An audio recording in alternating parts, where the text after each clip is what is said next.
apa yang terjadi di dalam perjalanan APBN 2016 sekarang ini sebenarnya sudah kita perkirakan kalau saudara-saudara memperhatikan pandangan fraksi kami dalam pengambilan keputusan tingkat pertama di Banggar Oktober 2015. Soft call sampai berapa triliun Pak? 300 triliun, 200, kita waktu itu memberikan 240 triliun, kemudian pencapaian pajak yang tidak tercapai dan seterusnya sudah kita perkirakan. Karena pemerintah terlampau optimis dengan penerimaan dan seterusnya. Dalam situasi kayak begitu harusnya pemerintah melakukan pemangkasan di sana-sini, tetapi saudara-saudara semua tahu pemerintah melakukan pengenjotan berbagai macam pembangunan infrastruktur yang sumber dananya akhirnya karena penerimaan negara merosot didapatkan dari pinjam. Karena pinjam sudah terlampau besar, akhirnya pemerintah mencari cara lain dengan cara tax amnesty.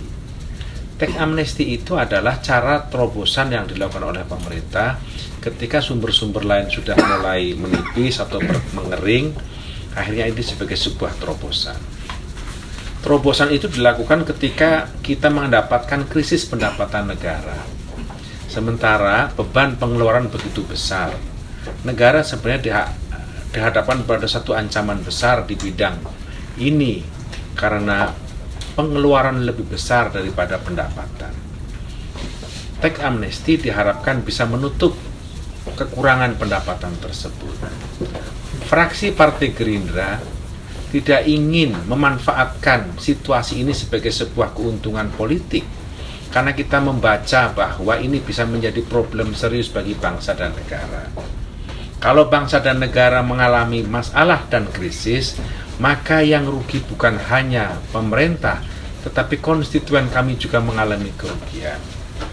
Karena itu, berbagai macam diskusi dan pandangan kami dengan pemerintah menjadi masukan besar. Memang kami ingin mendapatkan kepercayaan dari rakyat pada masa-masa yang akan datang, tetapi kami tidak ingin memanfaatkan situasi ini sebagai sebuah cara kami untuk memenangkan simpati itu. Simpati kami ingin dapatkan dengan cara yang elegan dan cara yang rasional. Karena itu saudara-saudara sekalian, kami ingin bersama-sama dengan kekuatan yang lain menyelamatkan pendapatan pemerintah agar pemerintah bisa mencapai target-target pembangunannya dengan baik. Diharapkan apa yang sudah menjadi optimisme pemerintah kecapai. Apa itu optimisme pemerintah? Pemerintah misalnya dalam amnesti ini memperkirakan ada 165 triliun bisa masuk. Dan kami berdebat tentang itu. Dan kami akhirnya menyetujui itu. Meskipun dalam keyakinan kami itu tidak akan tercapai. Kami terpaksa harus menyetujui itu karena pemerintah punya perkiraan-perkiraan sendiri. Pemerintah punya aparat sendiri yang dimungkinkan bisa mencapai itu. Tetapi dalam hitungan kami 165 triliun itu tidak tercapai. Pertanyaannya adalah, kalau tercapai 165 triliun tentu saja itu tidak ada masalah. Semua rencana pembangunan akan tercapai. Tetapi kalau tidak tercapai bagaimana?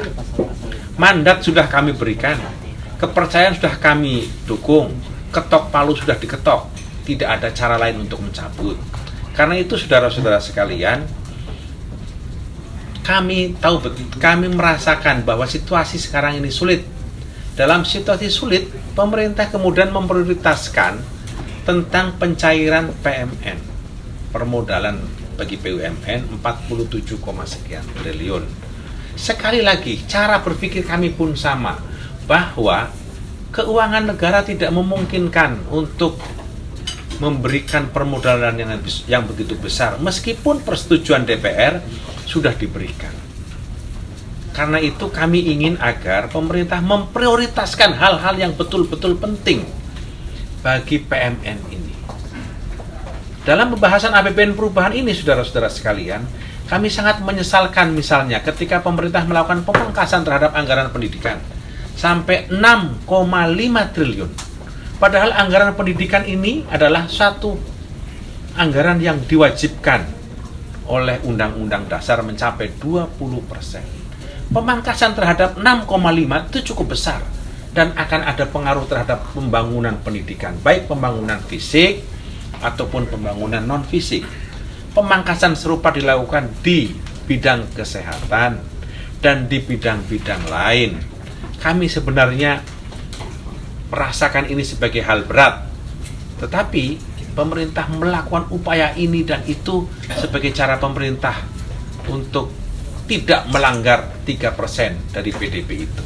Karena itu saudara-saudara sekalian, kami akan terus mencermati proses perjalanan APBN yang baru saja baik 2016 termasuk di perubahan ini, supaya pemerintah betul-betul terkontrol atas dalam menjalankan keuangan negara ini.